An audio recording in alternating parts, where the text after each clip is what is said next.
There is a tendency to frame Africa as this place that is constantly in need of our assistance, and it's such a sort of distant sort of aspect of planet Earth, you know.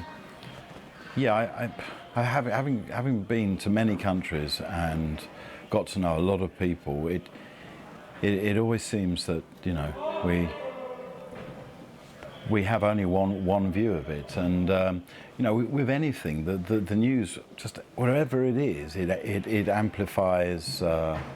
amplifies something to give the sense that it's almost all. It's everywhere, and it affects everyone, and it's never that case, whatever it is. Athol, does that frustrate you as well, that some Western celebrities patronise African countries and almost lump all these African countries together in one, forgetting that it's a vast continent with many differences? Yes, African money. It hurts. Some parlement. We are different. On n'a pas le même espace, on n'a pas les mêmes revenus, on n'a pas les mêmes mentalités. We don't have the same space, we don't have the same mentality, we don't have the same revenue. The new Band-Aid single that's coming out, do you welcome this effort, or is there a sense of frustration there for you? C'est Band-Aid même que je n'ai jamais entendu. I've never heard of Band-Aid. I mean, that speaks volumes, really. Well, I know there's also this assumption that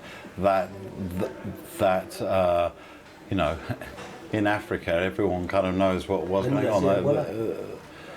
I mean, and this is the honest truth. A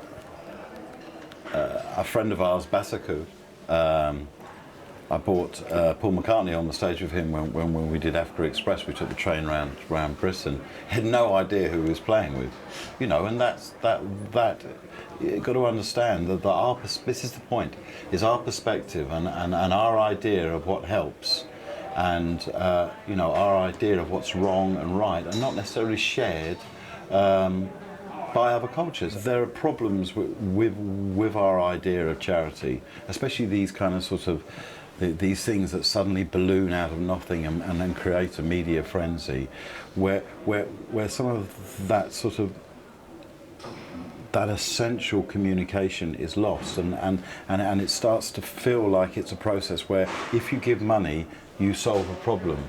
And really, sometimes giving money creates another problem. Do you think it's going to be much harder for this Band-Aid single to make such an impact, given that, you know, 30 years ago, what a single was £3.50, now you can download it for 99p. You're going to have to... Look, and I mean, I don't know exactly where the money raised is going to go, but I'm sure they've got an awful lot of experience in, you know, they've learnt from their mistakes maybe, or their naivety, you know.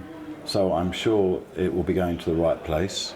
Personally, I think Médecins Sans Frontières probably is the best of all, because they were there first, and you know, there doesn't seem to be any politics involved with that. It's just people genuinely sort of putting themselves in harm's way to help people. So that seems like a very positive.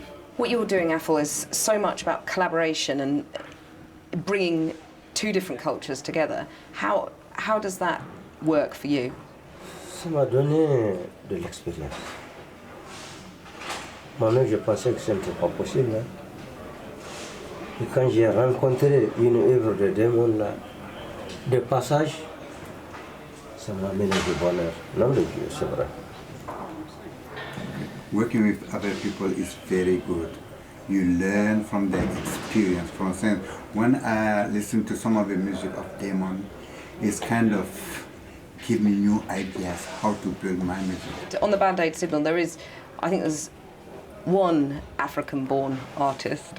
African-born artist? Yeah, I mean, Angelique Kidjo. Okay. Am I pronouncing that right? Angelique Kidjo? Angelique Kidjo. I mean... That's great. Just a few more would be nice. And also maybe go there. All those people who are making that sort of taking that afternoon out of their schedules, go to Africa, experience it, you know, feel that sense of magic, and you know, you maybe have a different attitude to life when you come back. Damon Albarn and the Malian singer Afel Bakoum speaking through an interpreter at the Albert Hall earlier.